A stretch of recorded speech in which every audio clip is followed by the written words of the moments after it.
Halo, salam sejahtera bagi kita semua. Perkenalkan, nama saya Liliani Buruginting, NIM 19030601. Saya berasal dari PTN 19B. Di sini saya akan menjawab jawaban UAS dari mata kuliah Produksi Ternak Unggas. Nah, mari kita langsung bersama-sama membahasnya. Yang pertama itu adalah sistem pencernaan atau digestoria pada unggas. Nah, kita akan membahasnya itu dari mulut. Nah, di mana di dalam sistem digestoria pada unggas itu dimulai dari mulut. Di dalam mulut terdapat glandula salivarius. Nah, di dalam glandula salivarius tersendiri berfungsi untuk proses penelanan. Nah, selanjutnya dari mulut dia akan menuju ke paring. Nah, paring sendiri berfungsi untuk meneruskan makanan ke esofagus. Nah, selanjutnya dari esofagus. Nah, esofagus sendiri berfungsi untuk meneruskan makanan ke crop atau tembolok. Nah, crop sendiri berfungsi untuk tempat penyimpanan makanan sementara. Nah, di sini makanan akan disimpan sementara dan biasanya makanan di dalam crop ini bentuknya masih hampir sama dengan makanan aslinya karena di sini belum terjadi pencernaan, belum terjadi penggilingan pencernaan. Nah, selanjutnya dari sini dia akan menuju ke ventriculus. Proventriculus. Nah, di dalam proventriculus tersendiri terdapat gastric juice. Nah, di dalam setelah dari proventriculus dia akan menuju ke gizat. Nah, di dalam gizat terdapat grit, batu kerikil seperti pasir. Nah, dia berfungsi untuk merobek makanan dan menghaluskan makanan. Nah, di dalam gizat sendiri makanan akan dihaluskan. Gizat berfungsi untuk menghaluskan makanan. Nah, selanjutnya dari gizat dia akan menuju ke intestinum.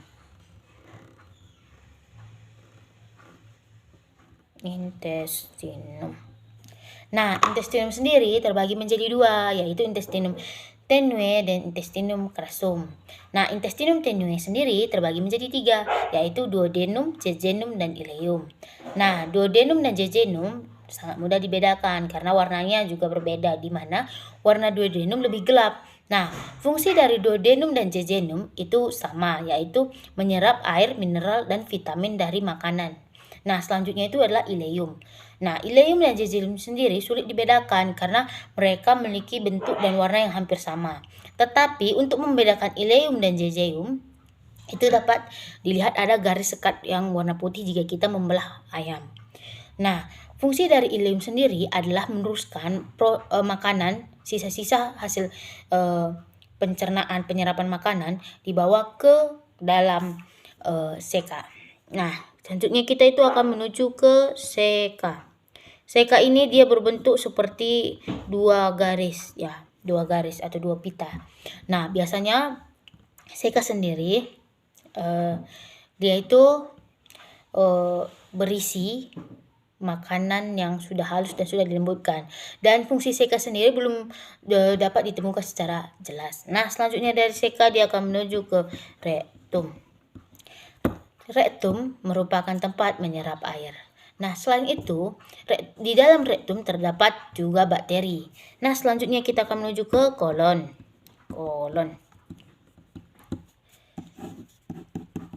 Nah, di dalam kolon sendiri merupakan tempat pengeluaran sisa-sisa hasil pencernaan. Nah, ini adalah gambar proses pencernaan.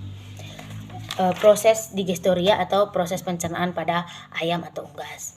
Nah, selanjutnya kita akan membahas tentang alat reproduksi. Alat reproduksi ayam dan betina, ayam betina dan ayam jantan. Yang pertama kita akan membahas ayam betina. Ayam betina itu reproduksinya terbagi menjadi dua, yaitu ovarium dan ovida. Ovarium dia berbentuk seperti bulat-bulatan telur, di mana ovarium sendiri berfungsi untuk menghasilkan sel telur. Nah, ovida terbagi menjadi beberapa cabang. Nah, yang pertama itu adalah infidibulum. Fungsi dari infundibulum sendiri adalah untuk menangkap sel telur yang sudah matang dan membawanya ke oviduct.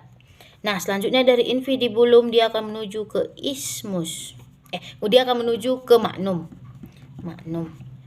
Nah, magnum merupakan tempat pembentukan albumin atau putih telur. Selain itu, di simpang magnum terjadi pertemuan antara sel telur dan sel sperma.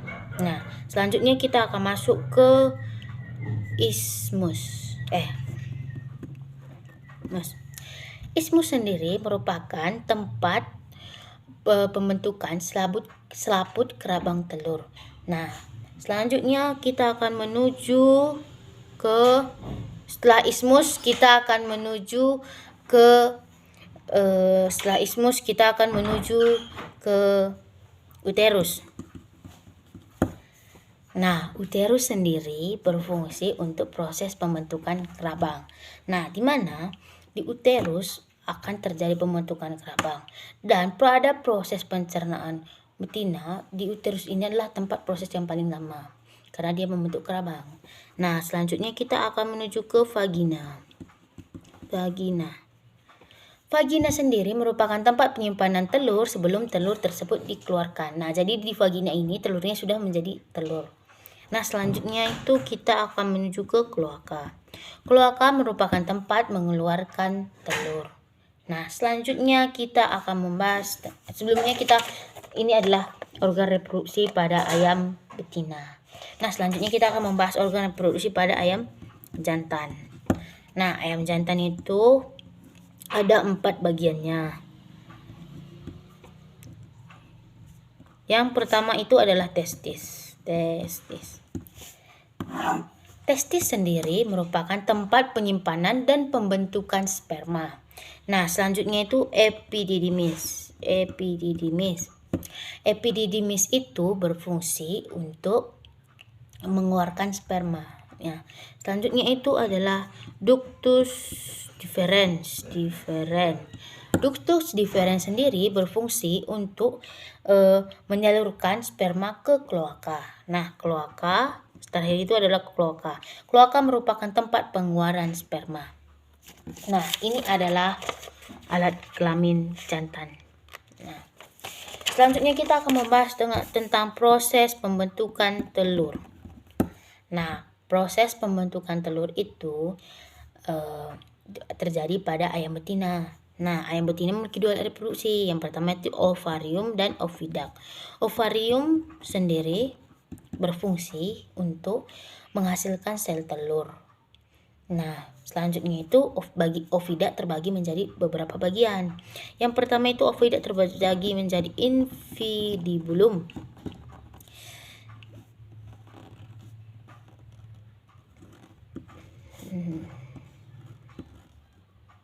Nah, yang pertama infundibulum. Infundibulum itu berfungsi untuk menangkap sel telur yang sudah masak dan membawanya ke oviduct. Nah, selanjutnya dia itu akan menuju ke magnum. Di simpang magnum terjadi pertemuan sel telur dan sel sperma. Nah, magnum juga berfungsi untuk mensintesis albumin atau putih telur. Nah, sebelumnya terjadi kesalahan. Tadi pada infundibulum itu berlangsung selama 15 menit. Jadi yang pertama itu adalah infundibulum. Infundibulum itu berfungsi untuk menangkap sel telur yang sudah masak dan membawa ke oviduct yang berlangsung selama 15 menit. Kemudian di magnum. Sebelum magnum, di simpang magnum itu terjadi pertemuan sel telur dan sel sperma. Nah, di magnum itu terjadi pembentukan sintesis albumin atau putih telur. Nah, ini berlangsung selama 3 jam. Nah, selanjutnya itu adalah isthmus. Nah, isthmus sendiri terjadi berlangsung antara sekitar 1 sampai 2 jam. Isthmus ini berfungsi untuk mensekresikan selaput kerabang telur. Nah, selanjutnya dari isthmus dia akan menuju ke uterus. Nah, di uterus ini merupakan proses yang paling lama untuk membentuk satu butir telur. Nah, mengapa? Karena pada uterus itu terjadi pembentukan kerabang yang berlangsung antara 18 sampai 21 jam. Nah, ini adalah proses yang paling lama dari pembentukan seluruh telur. Nah, kemudian dia akan menuju ke vagina. Vagina sendiri merupakan tempat penyimpanan telur sementara sebelum telur dikeluarkan. Nah, ini berlangsung selama 15 menit. Dan pada saat di vagina, telur ini sudah seperti telur. Dia sudah punya kerabang, dia sudah lengkap. Nah, selanjutnya dia akan menuju ke kloaka. Nah, kloaka sendiri dia itu merupakan tempat mengeluarkan telur. Nah, jadi untuk membentuk satu butir telur itu dibutuhkan waktu selama 25 sampai 26 jam. Nah, selain itu adalah alasan mengapa ayam tidak bisa menghasilkan telur lebih dari 1 butir per hari. Nah, selanjutnya ini adalah gambarnya proses pembentukan telur. Nah, selanjutnya kita akan membahas tentang sintesis yolk. Nah, sintesis yolk dan sintesis albumin. Sintesis yolk di dalam sintesis yolk terdapat 50% air dan sisanya itu adalah protein dan lipid atau fosfolipid yang perbandingannya 1:2. Nah, bahan baku pembuatan protein itu adalah fosfofilin, lipoprotein, lipofilin, HDL atau kolesterol. Nah, terjadi di hati dan dikoordinasi oleh hormon gonadotropin dan hormon steroid dan hormon FSH yang berfungsi untuk menghasilkan folikel-folikel. Nah, komponen yang terkandung di dalam yolk itu ada 2, yaitu alfa lipoprotein dan beta lipoprotein, dan pembentukan yolk sendiri terjadi di ovarium. Selain itu juga bahan dalam pembuatan yolk itu adalah kolesterol baik. Nah, selanjutnya kita akan membahas tentang sintesis albumin. Di mana sintesis albumin ini terdiri dari ovalbumin, transferin, ovomucin, lisosom, beta-mucin, dan alfa-mucin. Nah, albumin sendiri disekresikan di dalam magnum. Nah, dimulai ketika hormon steroid memberi perintah kepada magnum untuk mengekskresikan protein. Nah, kemudian terjadilah asam amino untuk albumina. Nah, kemudian di dalam nukleus sendiri terdapat DNA dan RNA yang dituju menuju lisosom. Dituju menuju ke ribosom. Nah, RNA di dalam ribosom itu disebut ribosoma. Nah, komponen mRNA kompleks dan komponen asam amino akan masuk ke dalam sitoplasma dan dihasilkanlah komponen albumin. Nah, itulah proses pembentukan albumin. Nah, selanjutnya itu yang kelima, kita akan membahas tentang penyakit yang ada tentang berbagai penyakit ayam. Nah, yang pertamanya itu adalah EDG. EDG ini disebabkan oleh virus avian virosa tipe 1. Nah, biasanya ini ditandai dengan kerabang telur itu tipis dan proses reproduksi ayam tidak pernah mencapai ke maksimal gitu. Nah, selanjutnya itu dia akan menuju ke penanganannya. Penanganan yang dilakukan yaitu adalah vaksinasi terhadap telur yang sakit menggunakan EDG 76 dan dilakukan pada ayam yang berumur 16 sampai 18 minggu. Nah, selain itu akan dilakukan biosecurity. Nah, selanjutnya itu adalah NE.